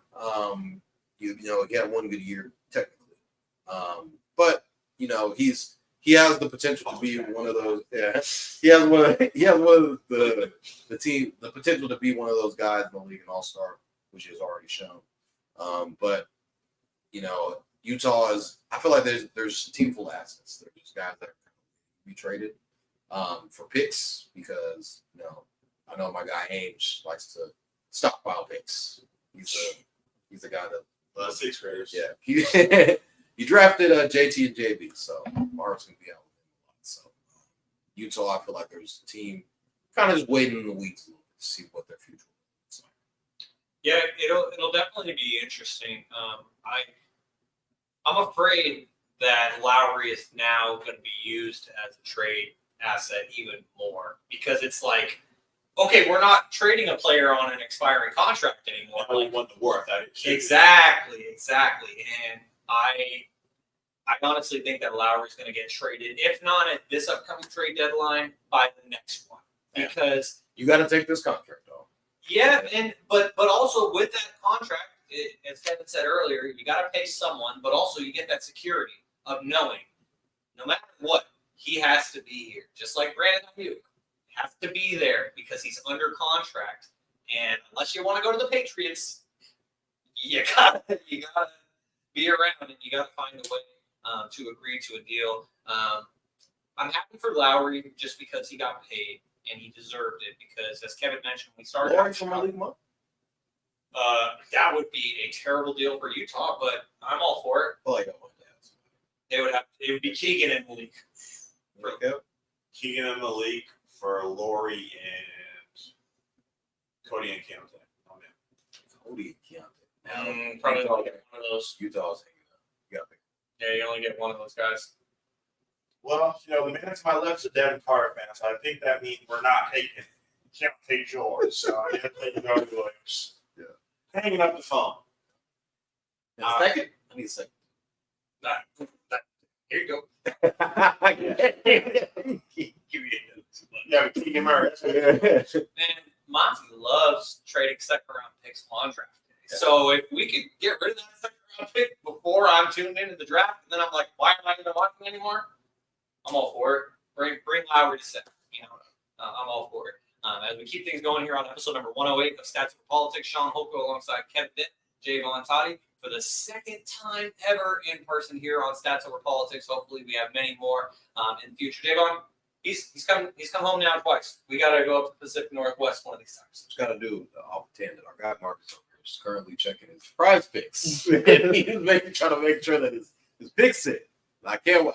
College football is like 2 weeks away, so he kind of just got my blood flowing. Generous blood. We're almost there. Something. We need something. Did you guys bring your top 20 lists? 20 lists. 20 lists. Let's do it. Did you bring it? It's here. It's up here. So you didn't bring it. So I'm going to go to you last. I'm going to get around. You right now. Did you bring yours? I know my answers to the question. Yes. There we go. Let's do it. I'm ready. Real quickly before we get to that, I did want to say, if you were an Ohio State fan, or like if you lived in Oregon and you lived in Sacramento, I would know the exact time for us to head up to Oregon, because the Buckeyes are going to be playing at Haason Stadium coming up on October 12th. Dude, y'all can come up. The last time I went to Oregon was when Stanford played. Obviously, they were in the same conference, but it was when Stanford played at Oregon in 2016, and I saw Christian McCaffrey score 4 touchdowns that game. And they absolutely cooked a freshman, Justin Herbert. It was fantastic. Yeah, you're going to talk about those stuff on the grill for you guys. Watch the game. Woo! Oh, man. If I'm going up to Oregon, we're going to the game. Shaun, you want to pay $8.50 for a nosebleed? Really? That's how much? Yeah, Jesus Christ. This is like the Super Bowl. This is a game right here. Yeah. Man. Yeah. Stack for a ticket.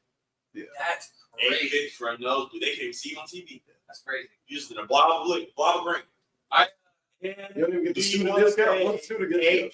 $8.50 to sit around a bunch of Duck fans? Hey, wait. Hey, when I went there, I was in the Oregon student section wearing my Christian What do students get? They got Well, that's the one thought I had. And I was like, the only way I could make that work is if I tried to pull upon some connections with some, because I know some Oregon alums, but I don't know any. students get free tickets. Yeah, they should get in for free.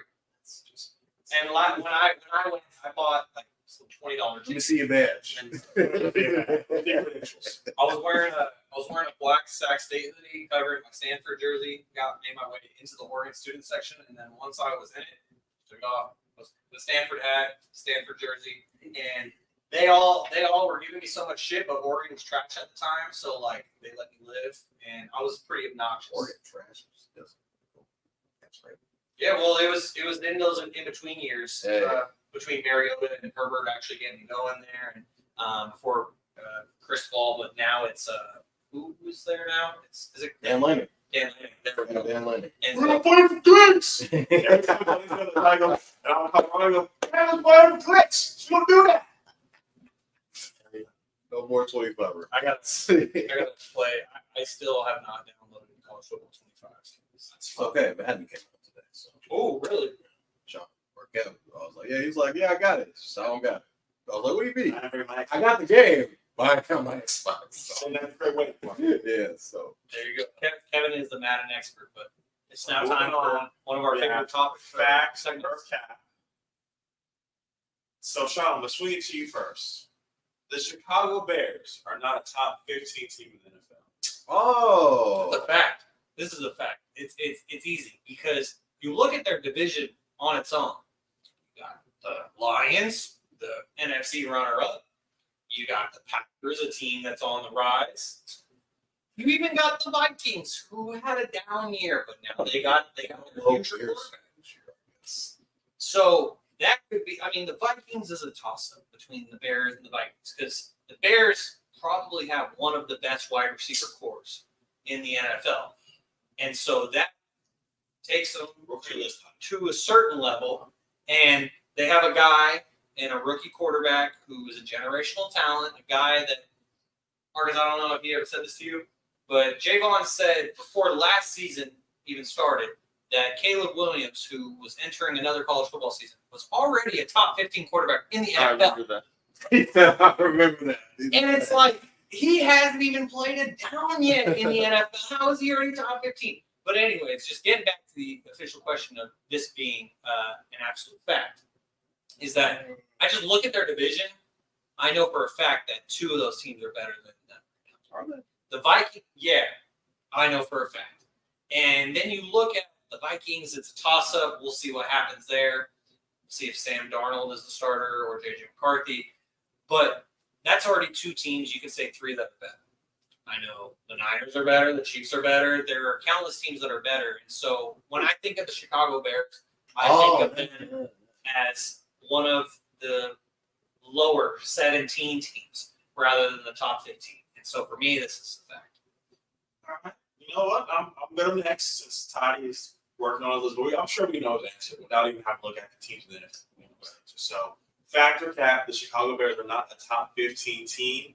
I'm going to go cap. I have them at 20. So, in particular order, so make sure you guys listen up. Mm-hmm. At 1, we have the Chiefs. 2, we have the Ravens. 3, we have the Eagles. 4, we have the Lions. 5, we have the Niners. 6, we have the Texans. 7, Packers. 8, Bengals. 9, Cowboys. We'll see you next time. I'm sorry. We'll see you next time. But it came down to when I got to 15, there are teams like the Jaguars, the Falcons, the Bucks, the Colts, the Seahawks. All those teams besides the Seahawks, I think, will finish better than the Bears. You have the Falcons, you have Kirk Cousins going there. Everyone talks about how they're always a quarterback away now that they get their quarterback. I think they'll finish higher than the Bears. The Jaguars, WP, always. We rock. You know, they bring in Brian Thomas Jr. They got Christian Kirk. They're bringing in Gabe Davis. They're low-key trying to build something. They just paid Trevor, so they have things going there. And then the Colts, I think, yeah, we haven't seen AR-15 play yet, but with Shane, with Money Man Shane, I think they're going to be in a great position. And then the Bucks, you have to, you know, Baker Mayfield's over 30 million on this podcast, so I have to give him the respect. So, back to cap or the Bears, the top 15 team, I'm going to have to say cap. So, you guys can also see Tyler's reaction. I'm going to swing it to you next. Back to cap. The Chicago Bears are not a top 15 team. Absolutely, they are. And I'll tell you why. I'm in the top 10. All right, here we go. Now, I gotta say apologies to Jaevon for knocking down his line. Apologies to the listeners. I tried to be dramatic when I heard that the 49ers weren't even in the top 3. I mean, no threat, no PA.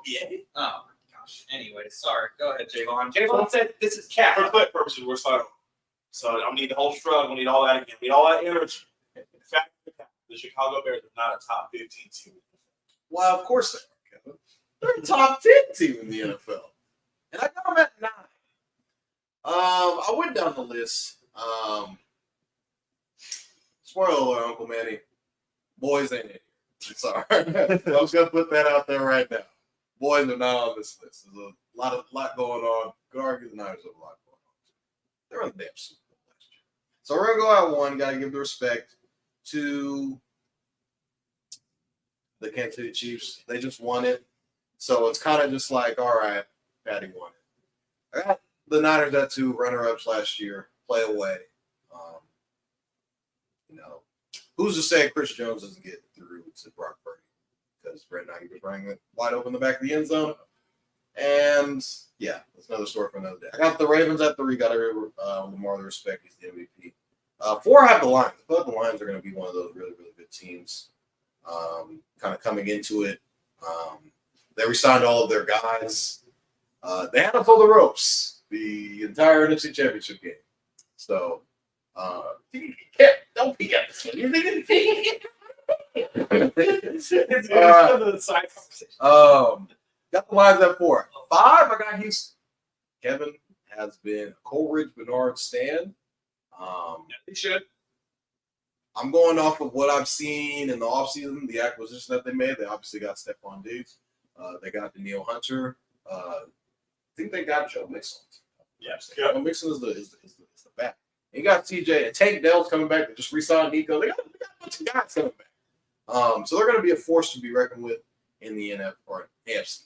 And I think that division's kind of theirs to lose, if I'm not mistaken. Jags took a huge step back. Yeah, 6. I got the Bills. I do understand that Kevin's over there shaking his head. Josh Allen, he's going to be an MVP candidate every single year that he's on the team. Got a lot of new guys in the wide receiver room, so we're going to have to kind of think about what that's going to look like. So I got the Bills at 6. I got the Bengals at 7. I do think Joe Burrow is coming back. He's going to be somebody that's going to come into the league. And remember, he might be a comeback player of the year candidate. So I got the Bengals at 7. I got the Pack at 8. All the Jordan Love 8.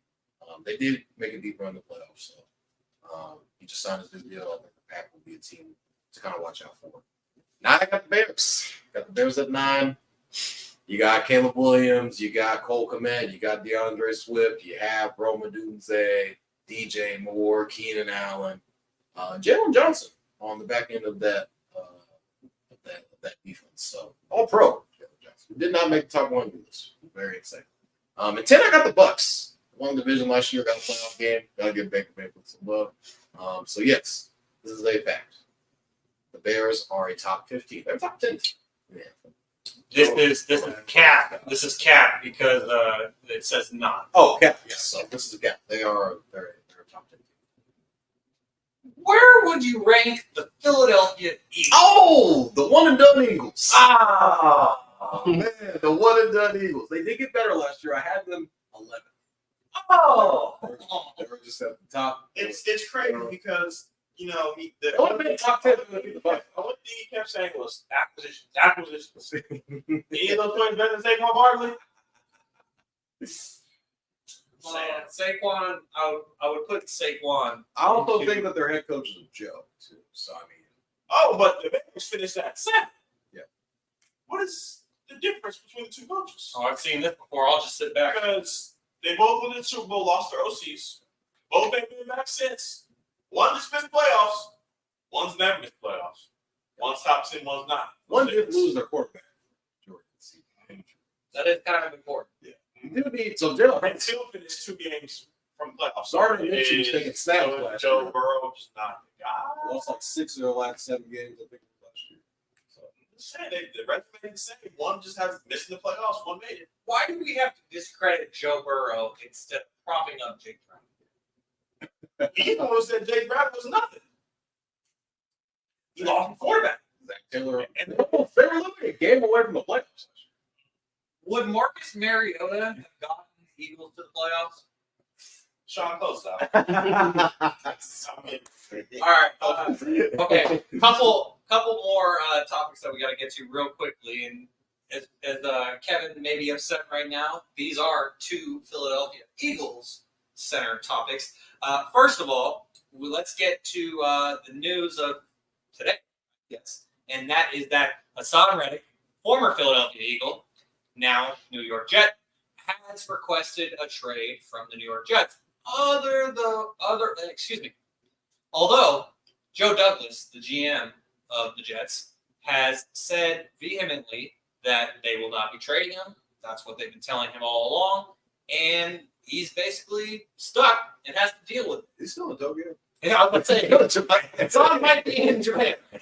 Tough to get off on. But the Eagles... On that wire. Eagles had to give up a third round pick because it didn't turn into a second because he didn't play. So, Kev, kiss that big.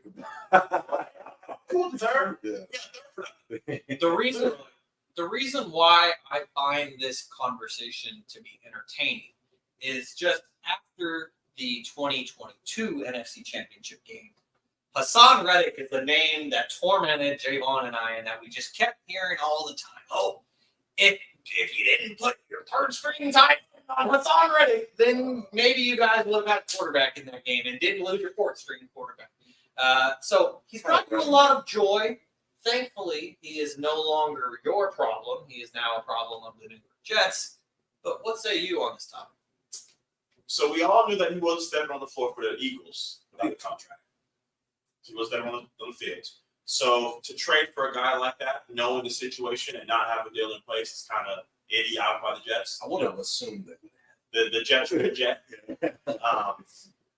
He's set to make $15 million in his last season and finishes at 6 with the most sacks for the last 3 seasons. So I'm gonna go through this list. So T.J. Watt had 47 sacks. He's paid 28 annually. Myles Garrett, 46 sacks, 25 annually. Nick Bosa, 34 sacks. Lots of them. 34 year. Michael Parsons, 40 and a half, rookie deal. Don't count him. Trey Hendricks makes 21 a year, and he's had 39.5. Then at 6 is Haason Reddick with 38 sacks, finishing at 15 a year. You got guys under that with 35 sacks, and Mac Crosby, who makes 23 and a half. Danielle Hunter was also under him with 33 sacks, makes 24 and a half. Josh Hines Allen, 32 sacks, and he's making 28 and a half. So he had an argument. You know, Can he get to like 22, 23? Trey, he got it 21 to start because he's saying he's better than Trey Hendricks. Or Trey Hendricks, yes, for the Bengals. I feel like his number is like 25. No, he definitely wants 25, but that's Myles Garrett. He's not getting 25. So honestly, 22. He could argue 24. What's the Max is 23, and Max doesn't have nowhere near the max stats. He's got the height, though. You got the height, yeah. Max is better. I mean, this is statutory politics. Statutory politics. The numbers don't lie. Yeah. He's how old, Kevin? Oh, what has Kevin always said on this podcast? Once you hit that age 30, The reason how we said, hey, man, almost close. get you a can. Yeah, he came. But you know, the Jets are going to jet. Why trade for a man who's not happy with his current contract without a contract? He should have gone. He should have gone to the Jets and said, yeah. That's why Brandon Ayuk hasn't been traded. Is the 49ers have negotiated compensation for them to get if they trade him, but they want to have a deal signed basically for him to go. And the only team that wants to give him that deal is the Patriots. He doesn't want to go to New England. You don't want to go to the Browns. No, he doesn't. Hey, Amari Cooper wants to come to the Niners, though. Just saying. But, Jaevon, what do you think about this? Because the Jets are in a win-now scenario. They have a quarterback who this could be his last season. What should they do? I kind of agree with Kevin because why would you trade for Haason Reddick knowing that he wants to be paid? I would have assumed that this deal would have got 3 months ago that this happened. Yeah. So Haason Reddick has not been to training camp at all. He's been in Tokyo, Japan, during training camp. I'm not sure if he's still in Tokyo at all. you know where he's not. But we don't exactly know where he's not. He's not in New Jersey. Not in New Jersey right now. So I think it only makes sense to pay him. You're only really paying Aaron Rodgers. There's not really. I don't know what the holdup is. Is it guaranteed? Is it that he wants Garrett Wilson's on a rookie deal. Rookie deal. So like, it kind of makes sense for him to pay him now. Mm-hmm. Short deal. The Jets are trying to kind of put. Jets have a really, really easy schedule. So I mean, starting week 1, it would probably easiest in the league. Okay. So the Jets play the Niners week 1. As people may or may not know. But I do think that Haason Reddick deal should get done. I don't see him sitting out. He might. Was week 2 preseason? So I mean, things are going to have to start heating up pretty soon. So I feel like a good number to get him at is probably around 23, 22 million, maybe. Haason is probably asking maybe 26. But I think the $15 million mark, given based off of all the numbers that Kevin has given, it's a bit too low. Disrespectful is kind of what it's at. They're kind of wanting him to play. Just come here and play on this. No. That's kind of what Howell was trying to get him to do. And he was like, he chuckled at him and said, trade me. And then obviously he's on the Jets now. So I think he's one of the top rushers in the league. But as we do know, Kevin already mentioned, he's he's getting up there in age. So that might be another thing that's kind of hindering the Jets on, like, do I want to give him this year over this amount of time, or do I give him like a 2-year deal, a player option for 22, 23? You could probably give him a lot more for a shorter amount of time. So just another thing going on with the Jets that, doesn't involve, guys being there. So are the Jets going to jet? I don't know, but right now it doesn't look good. We got a 6th round for you, Shaun. Come on back. Trade, man. What would you guys think? We just put 5 more on at 15. What? You wouldn't make nothing on anywhere else. Come take this 5 and come back. Look at the market though. But hey, 2 Glove Kenny got 7, so you can't work 7. But come on. Now 2 low kitty guys. He's stripping. He coming off and ripping that jersey off his back. If I'm the New York Jets, I give him a 2-year deal for $50 million, team option on the 2nd year of the deal. Team option. Team option. There's no team option. No? Oh, I apologize. I'm You're so locked in on NBA contracts. Player option for the 2nd year. Then he can decline it and say, no, I don't want to play for the Jets anymore, especially if A-Rod retires. But they gotta make the deal now. Like, what was the point of getting Aaron Rodgers? Like, I understand last year didn't work out because of injuries, but what was the point of getting Aaron Rodgers if you're not going to go all in right now? And especially because 2 of your best players are on rookie contracts. The time is now for them. They're not going to do anything in the AFC with the Chiefs, but time is now. So that's what they got to do. Final topic here is Nick Foles has decided to retire from the NFL. I just want to know, Kevin, why do you hate Nick Foles? Go ahead, pour one out. Why do you hate Nick Foles? Because slap some on the grill for Nick Foles. what Kevin was saying in our group chat the other day when Nick Foles announced his retirement, I was just baffled because I was saying to myself, this guy is the reason why you can brag to Jaevon and say, "Have you seen a championship in your lifetime?" He's the reason why. And yet, I just feel like Kevin wasn't giving him the amount of respect that he deserves. Why do you hate Nick Foles? Big Dig Nick, first quarterback ever to catch and throw a ball in the Super Bowl. Credit to you. This is back when they played 16 games. This is when Prince was still alive. And man got to play 4 games and get back to it. That's it. Before he took over, let me just rewind you guys what was going on. He got paid after that. Philly. Number 11, he's number 11 Philly? Yeah, the guy who should have won MVP that year. MVP that year. Tears his ACL, week 16. Kano was on. Week 15. We go in and Nick. We win against whoever. We play the Cowboys. We lose 6-0. We didn't play any more starters. And then we get to go into the Super Bowl run. Number 1 offense. Number 3 defense. That's a double doinky. Any of us could have led this. No, that was the next year. Any of us could have led that team to the Super Bowl. Let's just be real. The NFC back then, the Eagles ran it. This is when we had the dog masks. 1 seed. It was destiny. We were going to win it regardless. Because I'm going to rewind the best from history. Last time we played the Patriots, Super Bowl, they beat us. So that, and Donovan McNabb couldn't get the job done, but Nick Foles could. T.O. was on one leg. And I'm telling you, you hear dreams and nightmares, the dog masks, you knew what was coming. We bugged up this year or last year. We played the fucking I Want to Rock. That's where it all went south. But, Nick Foles did his thing for us. We had a really, really good team that year. So to say that he was the reason why we did this, I'm not going to give him that credit. I know you guys wanted me to react to him being a savior and him single-handedly being the reason I get to say this. And, we were going to the Super Bowl regardless. But you look at just the 49ers from 2022, where they don't have a quarterback who can even play. It's like, I just don't understand, because it's like if you throw anyone out there on that biggest stage, especially in the Super Bowl against the Patriots dynasty, that weren't they going for a three-peat that year? Or no, that was the middle where they would have three-peated if they won that. But it's like you're going against Tom Brady, and he was unfazed by it. And to me, Nick Foles, and I'm a casual because I'm not an Eagles fan. You know better than any of us. But to me, he is solely the reason why you guys won that Super Bowl, because If you put Marcus Mariota out there, is he winning against Tom Brady? If you put Kenny Pickett out there, is he winning against Tom Brady? Insert any backup quarterback. Is he winning against Tom Brady? The answer is likely no. And then you even go way before that in his first run with the Eagles when he had that crazy game against the Raiders, 7 touchdowns.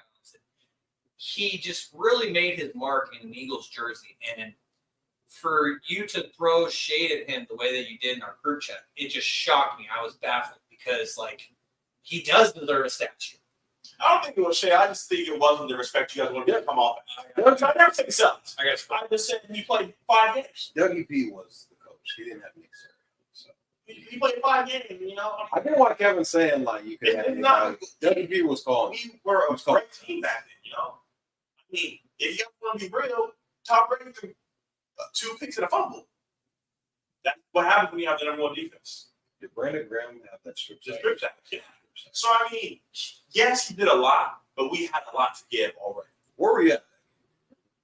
Like it was yesterday. I looked at my first year day, and I was like, look, if we lose, you're back to I can't see you back. We win the game, I like you extend. We get Blue first year. All right, Blue. Keep you around, lose, gotta go. He's still here. But it wasn't crazy disrespect. I just, as an Eagles fan, I understand what it was. If Carson Wentz goes down week 2 and he carries us, I get it. You would acknowledge. I would acknowledge. But that's the regular season. Like, I'm sorry, I just said like 5 times within 10 seconds. What do you do when it really matters? Exactly, because it's like you could get to the playoffs 16-0, but if you get down your wild card team, what's Joe? We were the number 1 seed. Yeah. Oh, yeah. Yeah, you're bad. Wrong year. That was this year. I just don't understand because playoff games are the most important games of the year. And so no matter how you got there, you're in the dance. You got to be clutch, and that's exactly what it was. We gave up 21 points one time in that whole playoff. Defense scary. Yeah, Kevin's talking me out of it right now. But all credit to him. Big Dick Nick, he's the one who called the Philly special. So I love it. Jason Kelsey said, we don't win there without Nick. We don't win the ball without Nick. So why don't you show more appreciation? Like Foles jersey. That Super Bowl, I got a that dirt jersey. Someone who I saw from week 1 to the Super Bowl, I saw it. Get it now in the awesome 6 games. 6 games, it's like, one of those games he didn't play, we lost 0-6. So to have a defense like we did, to turn over Tom Brady 3 times in a game sounds like a joke. So you got to give credit where credit is due. Marcus Mariota probably could have won a second. Like we said, Prince was still alive. So it feels like months ago. But hey, they got longer than teams were black and white. He was swimming around bumping into your cousins and brothers in there. You got one. You got like sweatsuits now. And on that note, that does it for episode number 108 of Stats Over Politics. As I read my script, make sure to give us a like on YouTube. It helps us a lot. And if you enjoy the podcast, hit subscribe to get notifications when we go live. You can follow us on Instagram and TikTok at Stats Over Politics and on X at Stats for Politics. Make sure to subscribe, rate, and review on all podcast platforms. And if you're enjoying the show, give us those 5 stars. Don't be a hater. We'd really appreciate it.